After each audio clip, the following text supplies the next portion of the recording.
નમસ્કાર ખેડૂત મિત્રો, અત્યારે હું લીમખેડા તાલુકામાં છું. લીમખેડા તાલુકામાં ઉમેદપુરા ગામ છે, લીમખેડાથી નજીક જ છે. એ ઉમેદપુરા ગામની અંદર છું અને ત્યાં ખૂબ જ પ્રગતિશીલ ખેડૂત છે અને સાથે સાથે એઆઈ કર્મચારી પણ છે અને વર્ષોથી એ તબેલો પણ કરે છે. અને તબેલાની અંદર તમે જોઈ શકો છો ખેડૂત મિત્રો કે અહીંયા અલગ અલગ જાતની ગાય અને ભેંસ અહીંયા બાંધેલી છે. અલગ અલગ જાતની ગાય અને ભેંસ છે અહીંયા દરેક જગ્યા પર તમે જોઈ શકો છો. દરેક જગ્યા પર ત્યાં જુઓ તમે, ભેંસો બાંધેલી છે, ગાય પણ છે અને એમના રેસિડેન્શિયલ એમનું જે ઘર છે એમની નજીક જ આ તબેલો કરેલો છે. લગભગ 25 પશુ દેખાઈ રહ્યા છે. તો આપણે એ ખેડૂત પાસેથી જ માહિતી મેળવીએ કે એમને અમારી જે પ્રોડક્ટ છે નેટસર્પ કંપનીની સીએફસી પાવડર છે એ વર્ષોથી ખવડાવે છે. મતલબ ઘણા બધા ડબ્બા એમને આ પશુઓને ખવડાયા હશે, તો એમની પાસેથી જ માહિતી લઈએ. નમસ્કાર. નમસ્કાર સર. શું નામ તમારું? મારું નામ રાવત દીપસિંહભાઈ પ્રતાપભાઈ. અને તમારું ગામ? ઉમેદપુરા, તાલુકો લીમખેડા, જિલ્લો દાહોદ. ઓકે.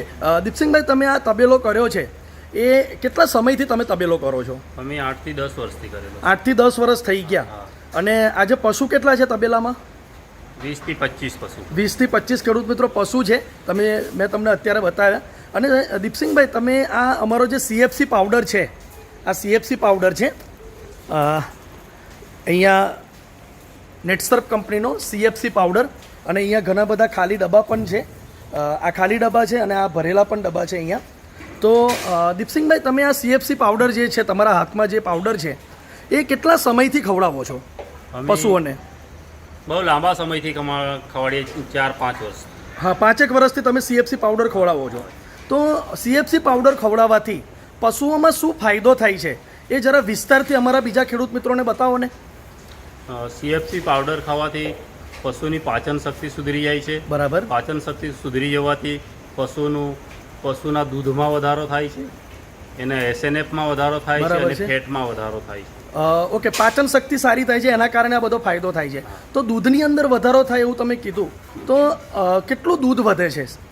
દૂધ 25 થી 30% દૂધ વધે છે પાવડર ખવડાવવાથી. ઓકે. આ જે સીએફસી પાવડર છે એ તમે સવારસા જ ખવડાવતા હશો ને, 1 ચમચી દાણની જોડે? આ જે દાણ છે, પશુ આહાર દાણ છે, એ દાણની સાથે જ તમે 1 ચમચી નાખતા હશો દાણની અંદર. 1 ચમચી નાખી છે. હા. તો તમે કીધું કે 25 થી 30% વધારો થાય છે. 25 થી 30% વધારો થાય છે. તો આમ દૂધની અંદર કેટલો વધારો થાય? મતલબ લીટરમાં કહો તો તમે?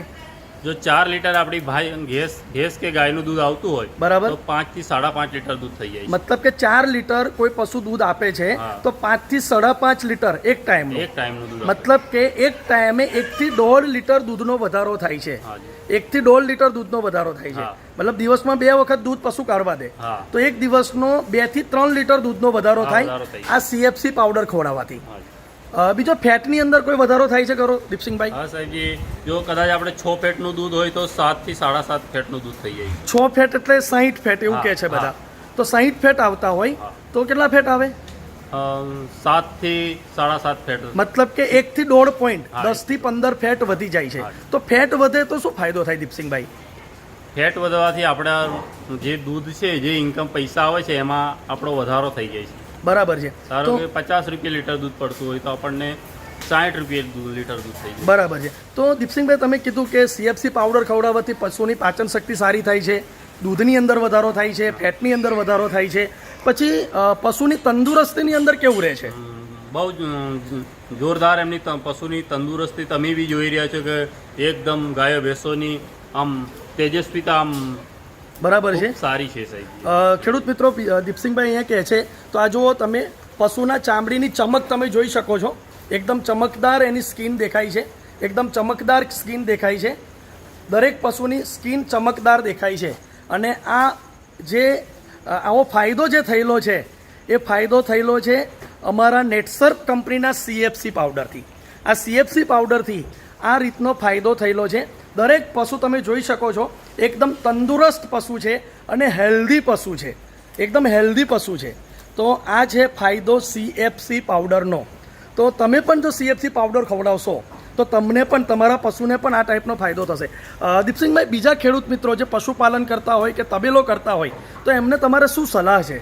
કે એમને આ CFC પાવડર ખવડાવવો જ જોઈએ, જેથી કરી જે પશુપાલક છે એમને દૂધમાં અને ફેટમાં વધારો થાય તો એમની આર્થિક રીતે પરિસ્થિતિ, વધુ પૈસા મળે તો એની આર્થિક પરિસ્થિતિ સુધરી શકે એવું મારો અનુભવ છે. સાહેબ, થેન્ક યુ સો મચ. આ ઇન્ટરવ્યૂ આપ્યું એ બદલ તમારો ખૂબ ખૂબ આભાર દીપસિંહભાઈ.